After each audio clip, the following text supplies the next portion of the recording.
കഴിഞ്ഞൊക്കെ കഴിഞ്ഞു. മോഹനകൃഷ്ണനും ഓമനക്കുട്ടനും എന്റെ മുന്നിൽ കളിച്ചു വളർന്ന കുട്ടികളാ. എന്ത് കുറവുകൾ നീ കണ്ടെത്തിയാലും അവര് നല്ലോരാ. അതിലൊരാളെ നീ വിവാഹം കഴിക്കണം. അല്ലെങ്കിൽ വേണ്ട, ഇപ്പൊ തന്നെ തീരുമാനിക്കാം. മോഹനകൃഷ്ണ, ഓമനക്കുട്ട. അയ്യോ വേണ്ട മുത്തശ്ശ, നോക്കിയും കണ്ടേ മുത്തച്ഛന്റെ ഈ മോളെ എന്ത് നിശ്ചയിക്കൂ. നിങ്ങളുടെയൊക്കെ മനസ്സ് വിഷമിപ്പിച്ചിട്ട് ഞാൻ ഒരിക്കലും എടുത്തു ചാടില്ല. എനിക്ക് ഒരാളോട് സ്നേഹമുണ്ട് എന്നുള്ളത് ശരിയാണ്. അത് നിങ്ങളൊക്കെ കരുതും പോലെ ആ കോച്ചിനെയൊന്നല്ല. അല്ല പിന്നെ പറഞ്ഞോളൂ, എല്ലാം തുറന്നു പറഞ്ഞോളൂ. യഥാർത്ഥത്തിൽ ഞാൻ ഇഷ്ടപ്പെടുന്നത് ഒരു ഡോക്ടറെയാ. ഡോക്ടറെയോ? ഡോക്ടർ നന്ദകുമാർ. അതെ. ജാതിയും മതവും തറവാടിത്തവും ഉദ്യോഗവും ഒക്കെ മുത്തശ്ശൻ ആഗ്രഹിക്കുന്നതിനേക്കാളും ഒരു പടി മുന്നില. എന്തിനാ പിന്നെ നീ എന്നോട് ആദ്യം കള്ളം പറഞ്ഞത്? ഒരു കോച്ചാണെന്ന് പറഞ്ഞപ്പോഴേ എടുത്തു ചാടിയില്ല അമ്മാവന്മാര്. കാല് തല്ലി ഒടിച്ചില്ലേ? അദ്ദേഹത്തിനാണ് ഇത് സംഭവിച്ചെങ്കിലോ? ഇനി അങ്ങനെ ഉണ്ടാവില്ല കുട്ടി. നമുക്കിത് ഉടനെ ആലോചിക്കാം. ഉടനെ വേണ്ട, 2 കൊല്ലം കഴിഞ്ഞു മതി കല്യാണമെന്നാ ഞങ്ങളുടെ ഒരു തീരുമാനം. മുത്തച്ഛൻ, not this point, only 2 years. അപ്പൊ എനിക്ക് 49 വയസ്സാണ്. അദ്ദേഹം ഹയർ സ്റ്റഡീസിനായി സ്റ്റേറ്റ്സിലേക്ക് ഉടനെ പോവും. അതുവരെ വീട്ടിൽ നിന്ന് മുഷിയാതെ എന്നോട് എയറോസ്റ്റസ് ആയി ജോലിക്ക് പൊയ്ക്കൊള്ളാനാ അദ്ദേഹം പറഞ്ഞത്. ഞാൻ എന്തും മുത്തശ്ശന്റെ ഇഷ്ടം പോലെ ചെയ്യൂ. ആട്ടെ, എവിടെ അവന്റെ വീട്? കുമാരപുരം. അത് തന്റെ വീടല്ലേ? പെരുവണ്ണാപുരം. എന്തായാലും 2 കൊല്ലത്തെ ഇടവേള ഉണ്ടല്ലോ, അതുവരെ അനുപമയെ ജോലിക്ക് വിടാം. ഞാൻ ഫ്ലൈറ്റിൽ ഒരു സീസൺ ടിക്കറ്റ് എടുത്താൽ മതിയല്ലോ. അതിന് തനിക്ക് എന്തിനാ ഫ്ലൈറ്റ് ടിക്കറ്റ്? വയസ്സായില്ലേ, മുത്തച്ഛനൊന്നും മനസ്സിലാവില്ല. എടുക്കണോ കയ്യെ? കുറെ നേരം സഹിക്കണു ഈ കോമാളി വേഷം. ഒരു തൊപ്പിയും ചെയിനും കമ്മലും. എന്താ എന്റെ ഉദ്ദേശം? പിടിച്ചു നിൽക്കണ്ടേ മുത്തച്ഛ? മറഞ്ഞു നിൽക്കുന്നവർക്കൊക്കെ ഇറങ്ങി വരാം. എനിക്കൊരു കാര്യം തീരുമാനിക്കാണ്ട്.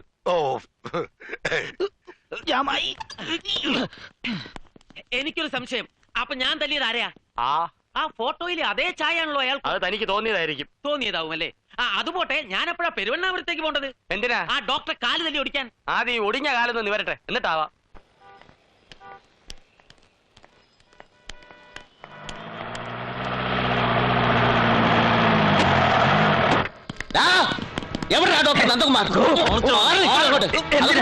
എന്താ ഇവിടെ ഒരു ബഹളം? ഞങ്ങൾ ഡോക്ടർ നന്ദകുമാരെ കാലമാരാണ്. നിൽക്ക്, എന്തു കാര്യം നമുക്ക് സമാധാനത്തിൽ സംസാരിക്കാം. അങ്ങനെ ശബ്ദം വേണ്ടേ? നിങ്ങൾ കേൾക്കണം. സുപ്രസിദ്ധ നാടൻ പാട്ടുകാരൻ ചാലക്കുടി മണികണ്ഠനെ തൊണ്ടയിൽ കിറ്റിക്കിറ്റായിട്ട് ഈ ആശുപത്രിയിൽ കൊണ്ടുവന്നത് 2 ആഴ്ച മുമ്പാ. തലമുടി മുതൽ കാലിന്റെ നഖം വരെയുള്ള എല്ലാ പാർട്സിന്റെയും എക്സ്റേയും സ്കാനിങ് എടുത്തിട്ടൊടുവിൽ ഇയാളുടെ മരുമകൻ മരമണ്ടൻ ഡോക്ടർ ശബ്ദമില്ലാണ്ടാക്കി. മിമിക്രി ആർട്ടിസ്റ്റിന്റെ സഹായത്തോടു കൂടി സംസാരിക്കുന്ന എന്റെ സഹോദരൻ ഇവിടെ പ്രതികാരത്തിനായി വന്നിട്ടുണ്ട്. വിളിക്കടാ മണിയേട്ടാ.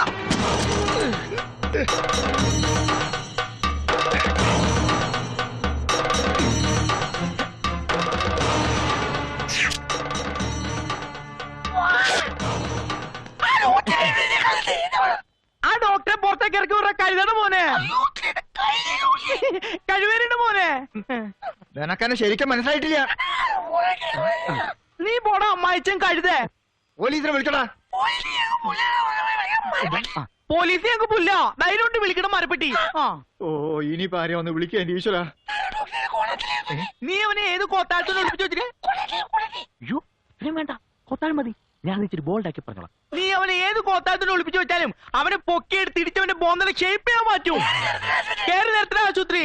നിൽക്ക്, ഡോക്ടർ ഇവിടെ ഇല്ല. 1 മാസം കഴിഞ്ഞേ വരൂ. എവിടെ പോയി? സൈലന്റ് വാലി പോയിരിക്കുക. അവനെ തലയിലാക്കണ ആരും ഞാൻ ഏറ്റു. എപ്പോ കണ്ടാലും അപ്പം തട്ടും. കേരള വണ്ടിയില് കാലം വിളിക്കാം. വിജയ് മോളെ വരുന്നു. എന്താ എവിടെ മോളെ നിന്റെ കെട്ടിയോൻ? ഹോസ്പിറ്റലിൽ പോ, റെഡിയാവുക. നന്ദാ,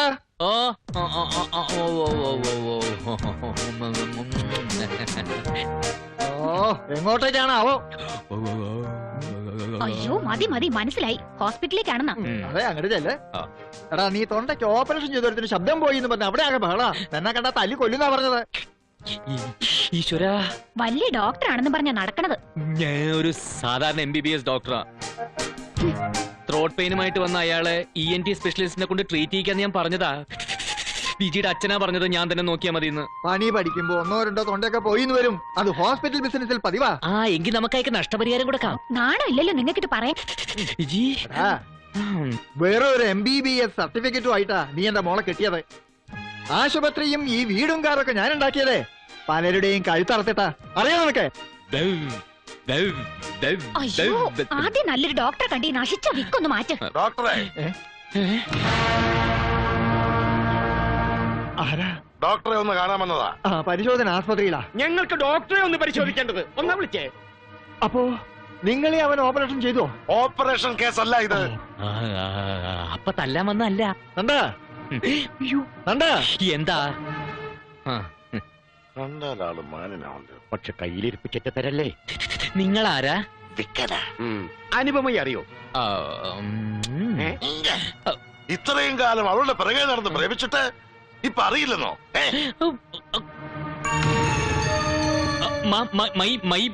തെറി പറയുന്നു. ആരെ പ്രേമിച്ചു നിങ്ങൾ പറയണേ? നിങ്ങളാരാ? ഇദ്ദേഹത്തിന്റെ ഭാര്യ. ഓഹോ, ഈ ഭാര്യ ഉണ്ടായിട്ടാണോ ഇവന് പണിക്കിറങ്ങി? ഏത് പണി? എന്ത് പണിയുന്ന? ബാംഗ്ലൂർ പഠിക്കുന്ന നിങ്ങളുടെ അനന്തരവളെ കല്യാണം കഴിക്കാമെന്ന് പറഞ്ഞ് കറക്കി കയ്യിലെടുത്തിരിക്കാൻ നിങ്ങളുടെ ഭർത്താവ്. കരളം കുറ്റിക്കിട്ടൊന്ന് പൊട്ടിക്കേണ്ടതാ. ഭാര്യയുടെ മുമ്പ് വെച്ച് വേണ്ടാന്ന് വിചാരിച്ച. നിങ്ങൾക്ക് ആള് മാറിയതാവും. ആദ്യം ഒന്ന് മാറി പാലക്കാരൻ കോച്ചിട്ട് 2 കൊടുക്കുകയും ചെയ്തു. അപ്പോൾ സത്യം പറഞ്ഞു താനാണെന്ന്. പോരുത്. ഇനി ബപ്പപ്പാന്നും പറഞ്ഞ പെണ്ണിന്റെ പിന്നാലെ നടന്നാലുണ്ടല്ലോ നിന്റെ പെടലിക്കുമ്പോൾ തല കാണില്ല. അവർക്ക് ആള് മാറിയതാവും. ഇനി എന്തോ നോക്കി നിൽക്കാനടി? ഇപ്പൊ ഇറങ്ങണേ വീട്ടിന്ന്.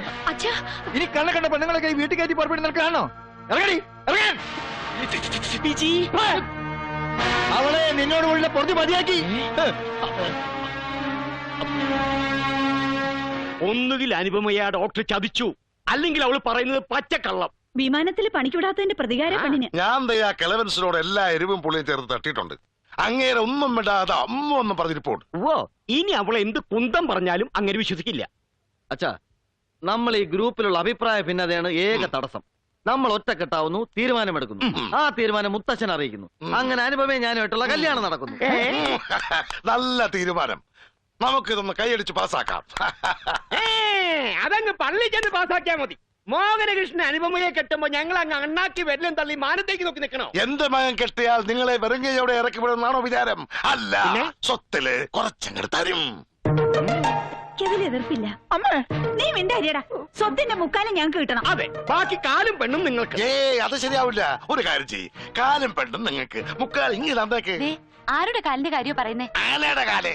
അച്ഛാ, പെണ്ണെനിക്ക് മസ്റ്റാ എന്ന് പറഞ്ഞാ എന്തിനും ഏതിനും ഒരു മര്യാദ ഇല്ലടാ. എന്നാ പിന്നെ 50-50. അയ്യോ പാതി പെണ്ണോ? ഓ ഇത് നടക്കില്ല. നടക്കണ്ട. അച്ഛാ, തർക്കം വേണ്ട. സ്വത്തിനേക്കാളും എനിക്ക് വലുത് അനുപമയാണ്. 60% കൊടുത്തേക്കൂ. അവന്റെ ആഗ്രഹമല്ലേ. എന്നാലും ഒരെന്നാലും ഇല്ല. സമ്മതമാണോ? എന്നാ കൈകൂടെ. വെറും 10% ഡിസ്കൗണ്ടിൽ എനിക്ക് പെണ്ണ് പോയി. നീ വിഷമിക്കണ്ടടാ. നിനക്ക് നല്ലൊരു പെണ്ണിനെ 10 വർഷത്തിനകം ഞാൻ കണ്ടുപിടിച്ചിരിക്കും. Thank you. ഒരല്പം പ്ലാനിങ് മിസ്റ്റേക്ക് പറ്റി. പെട്ടെന്ന് മുത്തച്ഛൻ എടുത്തു ചാടുന്ന് കരുതിയില്ല. ആ ഡോക്ടറുടെ ജീവിതം താറുമാറാവോ? ആയാലും നമുക്കെന്താ? എന്റെ ലക്ഷ്യം നടക്കും വരെ ഇനിയും പല നമ്പറുകൾ ഞാൻ ഇറക്കും. അയ്യോ, എല്ലാം എനിക്ക് വേണ്ടിയാണ് ഓർക്കുമ്പോ സന്തോഷം കൊണ്ട് ഞാൻ വീർപ്പ് കൂട്ടുക. അപ്പുറത്ത് പുറച്ചിറക്കന്മാരുടെ സമ്മേളനം നടക്കുക. ഇടിയും തൊഴിയും അനുവിന് വേണ്ടി. ഈ മനസ്സിൽ എന്താണെന്ന് എനിക്ക് മാത്രമല്ലേ അറിയൂ. ഞാൻ നമ്മുടെ കാര്യം അപ്പുറത്ത് ടെൻഷൻ അടിച്ചിരിക്കുന്ന മുത്തച്ഛനോട് ഒന്ന് പറയട്ടെ. അദ്ദേഹം എന്നെങ്കിലും ഒന്ന് ഹാപ്പി ആയിട്ട് ഉറങ്ങട്ടെ. ഒന്നുകൂടെ വിളിച്ചേ കുട്ടാ. ഇതൊക്കെ നമ്മൾ രഹസ്യമായി സൂക്ഷിക്കേണ്ട കാര്യങ്ങളല്ലേ? ഇടയ്ക്ക് ഇതുപോലെ എന്റെ കൺട്രോൾ വിടും. അനു വേണോ എന്നെ കടിഞ്ഞാനിടാൻ? ആരോ വരുന്നുണ്ട്. സ്വർഗത്തിലെ കട്ടുറുമ്പ് എന്ന മെഗാ സീരിയൽ കണ്ടിട്ടുണ്ടോ? എനിക്ക് കാണണം. കാണാം. അപ്പുറത്ത് നിങ്ങൾ 2 ഗ്രൂപ്പും സമ്മേളനമായിരുന്നെന്ന് കേട്ടു. ഒടുവില ഓമനെ കൂട്ടാൻ സത്യം മനസ്സിലായത്. അനുപമയുടെ പുറകെ നടന്നിട്ട് പ്രയോജനമില്ല. അതെ, ആ സത്യം തനിക്കും മനസ്സിലായില്ലേ? അതല്ല, അനുപമയ്ക്ക് കൂടുതൽ ചേരുന്നത് ഞാനാണെന്ന് സത്യം. അത് അനുപമ തീരുമാനിക്കട്ടെ. ഇയാള് കൂടുതൽ ഭാരിച്ച കാര്യം അന്വേഷിക്കണ്ട. ഇറങ്ങി പോകുന്നുണ്ടോ? ഞങ്ങൾ കുടുംബക്കാർക്ക് പലതും സംസാരിക്കാനുണ്ട്. മോഹനേഷ് ലാലേട്ടാ കൺട്രോളിംഗ്. സംസാരിച്ചോളൂ. Only 2 minutes. ശല്യം. വേറൊന്നുമല്ല, ഒടുവിൽ നറുക്ക് എനിക്ക് വേണു. ഇനിയിപ്പോ കാര്യങ്ങൾ അങ്ങോട്ട് തീരുമാനിച്ചാ മതി. ഇയാള് പോയില്ലേ? ഇല്ല. അനുപമയുടെ പാസ്റ്റ് അറിഞ്ഞാൽ ബുദ്ധിമുട്ടുണ്ടാവും. എന്ത് പാസ്റ്റ്? എങ്കിലൊരു ചെറിയ സത്യം ഞാൻ പറയാം. മറ്റാരും അറിയാത്തൊരു വലിയ സത്യം. അനുപമ ഒരു പിഴച്ച പെണ്ണാണ്. ഒരു പിഴച്ച പെണ്ണിനെ കെട്ടാൻ തയ്യാറാണോ? ഇപ്പൊ പറയണം. ഒന്നും പറയാറായിട്ടില്ല. എന്താ ഈ പറഞ്ഞത്? നമ്മുടെ സ്വപ്നങ്ങൾ തകരാതിരിക്കാൻ ഇതല്ലാതെ മറ്റൊരു നിവൃത്തിയില്ല. സഹകരിക്കണം. എന്നാൽ ഇത് കുറെ കൂടിപ്പോയി. അതൊക്കെ ഞാൻ ഏറ്റു. ഇപ്പൊ പറഞ്ഞു പഴപ്പിച്ച നിന്നെ ഞാൻ കെട്ടും. ഓക്കേ? നിനക്ക് വേണ്ടി വേണേൽ ഞാൻ നിത്യബ്രഹ്മചാരിയാവും. നിന്നെ വിഷമിപ്പിച്ചുകൊണ്ട് അനുപമ എനിക്ക് വേണ്ടടാ. മോനെ, നീ എന്തൊരു വിട്ടത്തരമായി പറയുന്നേ? ഇതാണ് സ്നേഹം സ്നേഹം എന്ന് പറയുന്നത്. നിനക്കില്ലാത്തതൊന്നും നിന്റെ മോനുണ്ട്. സഹോദര സ്നേഹം. സഹോദര, ഞാൻ നിന്നെ ഒരുപാട് തെറ്റിദ്ധരിച്ചു. നീ യഥാർത്ഥത്തിൽ വലിയ ഈ കൈമാറ്റത്തിൽ അനന്തന് സന്തോഷിക്കാം. സ്വത്ത് കൂടുതൽ കിട്ടുമല്ലോ. എനിക്ക് ഏട്ടനെ പോലെ ആക്രാതൊന്നുമില്ല. അനുപമയെ മോഹനകൃഷ്ണൻ തന്നെ കെട്ടു. ഇല്ല ഇല്ല, ഒരിക്കലും നടക്കില്ല. ഞാൻ നടത്തോടാ. വിവാഹം ഒരിക്കലും നിർബന്ധിച്ച് നടത്തരുത്. അതിന് നിന്നെയല്ലല്ലോ നിർബന്ധിച്ചത്. ഞാൻ ജീവിച്ചിരിക്കുകയാണെങ്കിൽ ഇവനുമാളുമായിട്ടുള്ള കല്യാണം നടത്തും. അതിനൊരു മാറ്റമില്ല. ഒരു പിഴച്ച പെണ്ണിനെ കെട്ടാൻ എനിക്ക് സമ്മതം. ആര് പഠിച്ചതാ നീ പറയുന്നേ? പറയടാ. പറയാൻ അനുപമ പിഴച്ച പെണ്ണാണ്. അതുകൊണ്ടാണല്ലോ നീ പെട്ടെന്ന് എന്നെ ഇത്രമാത്രം സ്നേഹിച്ചത്. ഇല്ല, ഞാനിത് വിശ്വസിക്കില്ല. വിശ്വസിച്ചേ പറ്റൂ. അനുപമയ്ക്ക് നിങ്ങളോട് പറയാൻ ബുദ്ധിമുട്ടുള്ളതുകൊണ്ടാണ് എന്നോട് പറഞ്ഞത്. അനുപമ കഴിഞ്ഞ മാസം ബാംഗ്ലൂരിൽ നിന്ന് സ്റ്റഡി ടൂറിന് ഗോവയിലേക്ക് പോയപ്പോൾ അവിടെ ഒരു ഐസ്ക്രീം പാർലറിൽ വെച്ച് യാദൃശികമായ ഒരു മലയാളി യുവാവുമായി പരിചയപ്പെട്ടു. അയാൾ അനുപമയ്ക്ക് ഒരു ഫെലൂഡ ഓഫർ ചെയ്തു. അത് കഴിച്ച് അവൾക്ക് ഓർമ്മയില്ലാണ്ടായി. ബോധം കെട്ടു. She become really unconscious. ഓർമ്മ തിരിച്ചു കിട്ടിയപ്പോ അവൾക്ക് വിലപ്പെട്ടതെല്ലാം നഷ്ടമാവുകയും ചെയ്തു. എന്റെ ഈശ്വര, ഞാൻ എന്തായി കേൾക്കണം? എത്ര രൂപയാണ് നഷ്ടപ്പെട്ടത്? ഒരു പെണ്ണിന് വിലപ്പെട്ടത് രൂപയല്ലടാ മണ്ട. ഓഹോ, ആഭരണങ്ങളാണോ? മുംബൈ കഴുത അയാളെ ഗോവയിൽ പലയിടത്തും തിരക്കി. കിട്ടിയത് അനുവിന്റെ കയ്യിലിരിക്കുന്ന ആ ഫോട്ടോ മാത്രം. ആ ഫോട്ടോയിലുള്ള ആളല്ലേ ഞാൻ കണ്ട ഡോക്ടർ? അത് തന്നെയല്ലേ ഞാൻ കണ്ട കോച്ച്. തനിക്ക് ഛായ തോന്നിയതായിരിക്കും. ചായം തന്നില്ല, പക്ഷെ ഫോട്ടോ കാണിച്ചപ്പോ അവൻ സമ്മതിച്ചു അവൻ തന്നെയാണെന്ന്. സമ്മതിച്ചോ? അങ്ങനെ വഴിയില്ലല്ലോ. നമ്മുടെ വക്കീല് പറഞ്ഞൊന്നും അച്ഛന് വിശ്വാസമായില്ലേ? പറഞ്ഞ് നേരെ ഏതാ നോണ ഏതാന്ന് തിരിച്ചറിയാൻ പറ്റില്ല. ഇതുപോലൊരു നിസാര കാര്യത്തിന് ലോകത്ത് ഒരു പെണ്ണും കള്ളം പറയില്ല. എല്ലാ സത്യം അറിഞ്ഞ് ഇനി ആര് വരും എന്റെ മോളെ കെട്ടാൻ? മുത്തച്ഛ, marriages are made in heaven. നന്മ നിറഞ്ഞ മനസ്സും ഒരു പെണ്ണിന്റെ നിസ്സഹായത മനസ്സിലാക്കാനുള്ള ഹൃദയവിശാലതയും ജീവിതത്തിലെ കയ്പ് നിറഞ്ഞ നിമിഷങ്ങൾ നേരിടാൻ തന്റെ ഇടമുള്ള ഒരാൾ അനുപമയെ വിവാഹം ചെയ്യാനുണ്ട്. അല്ല അതെ മുത്തച്ഛ, അനുപമ മനസ്സാവാച അറിയാൻ സംഭവിച്ച കാര്യമായതിനാൽ എനിക്ക് സമ്മതമാണ്. ഓമനക്കുട്ടാ, ഞാനെല്ലാം തീരുമാനിച്ചു കഴിഞ്ഞു അച്ഛാ. അവള് പിഴച്ചവൾ. Not this point. ആയിക്കോട്ടെ, എന്റെ കുറുന്തോട്ടിക്ക് വേണ്ട. എന്റെ മോളെ കുറിച്ച് ആരും സഹതപിക്കണ്ട. എനിക്കറിയാം എന്താ ചെയ്യേണ്ടത്.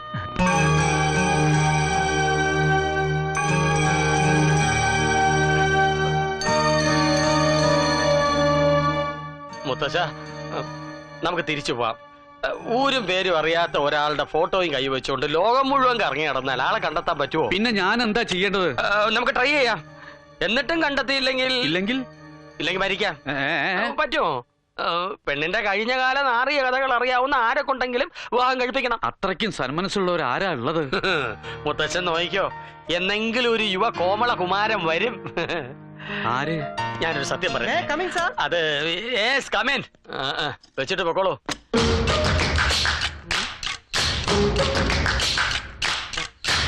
മേനവും മഠത്തിലെ ഉപ്പും ചോറും തിന്നും വളർന്ന ചന്ദ്രസേനല്ലേ? അതേന്ന്. ഇയാളെ താൻ അറിയോ? പിന്നെ എന്റെ നാട്ടുകാരനല്ലേ. ഉറപ്പുണ്ടെങ്കിലേ പറയാവൂ, ഇല്ലെങ്കിൽ തന്നെ എന്റെ തൊട്ട അയൽവക്ക.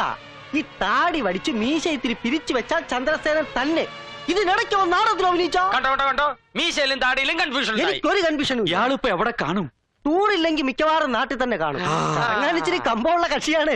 അടുത്തെങ്ങാനും ഗോവയ്ക്ക് പോയതായിട്ട് അറിയൂ? ഗോവയെന്ന് പറഞ്ഞാൽ തന്റെ നാട്ടിൽ കോമഡിയാണ് ഇത്രയ്ക്ക് ചിരിക്കാൻ. അല്ല, ഈ ഗോവൻ ടൂർ നിങ്ങൾ എങ്ങനെ അറിഞ്ഞു? സേനന്റെ വീട്ടിൽ യുദ്ധം നടന്ന കേസായി ഗോവ. മാലയിട്ട് ശബരിമലയ്ക്ക് പോകുവാന്നും പറഞ്ഞ് കക്ഷി നേരെ വിട്ടത് ഗോവയ്ക്കാ. അത്ര വിരുദനാ. എനിക്ക് അയാളൊന്ന് കാണണം. താനും വരൂ ഞങ്ങളുടെ കൂടെ? ശരി. സേനനെ കുറിച്ച് നാട്ടുകാർക്കിടയിൽ നല്ല അഭിപ്രായമില്ലെന്ന് ഭാരതി നമുക്ക് അറിയാലോ. എന്നിട്ട് ഞാൻ ഈ കല്യാണത്തിന് സമ്മതിച്ചതേ നീ എന്റെ ഒരേ ഒരു പെങ്ങളായതുകൊണ്ടാ. തിന്മ കണ്ട എതിർക്കാൻ പോണ ഒരു സ്വഭാവദോഷമേ ചന്ദ്രസേനുള്ളൂ. അക്കാര്യത്തിൽ അവന് ശത്രുക്കളും കൂടും. അത് ശരിയാ. കുടിയും വലിയും മറ്റു ദുശീലങ്ങളൊന്നും അവനില്ല. എങ്കിൽ പിന്നെ പറഞ്ഞതുപോലെ ചിങ്ങം 18 എന്റെ കല്യാണം നടത്താം.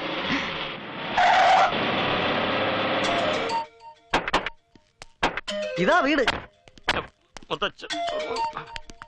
വന്നോളൂ. സേനയില്ലേ? പുറത്തു പോയിരിക്ക. ഞാൻ അച്യുതമേ ഷൊർണൂരിന്ന് വരിക. ഇരിക്കൂ. ഓ, എന്താണാവോ വിശേഷിച്ച്? ഇവരോട് പറയണോ? പറയാതിരിക്കാൻ പറ്റുമോ? നമ്മുടെ സേന ശബരിമലയ്ക്ക് പോവാന്ന് പറഞ്ഞ് ഗോവയ്ക്ക് പോയില്ലേ? അവിടെ വെച്ചുള്ള പരിചയക്കാരാ? പരിചയക്കാരല്ല, അവിടെ വെച്ച് നിങ്ങളുടെ മകൻ മൂലം ജീവിതം നശിച്ച ഒരു പെൺകുട്ടിയുടെ മുത്തച്ഛനാ. നിങ്ങൾക്ക് ആള് മാറിപ്പോയതായിരിക്കും. ഇല്ല, ഇത് തന്നെയല്ലേ നിങ്ങളുടെ മോൻ? അതെ. ഐസ്ക്രീമിൽ മയക്കുപൊടിയിട്ടൊരു പെൺകുട്ടിയെ ചതിക്കാൻ എങ്ങനെ അവന് മനസ്സ് വന്നു?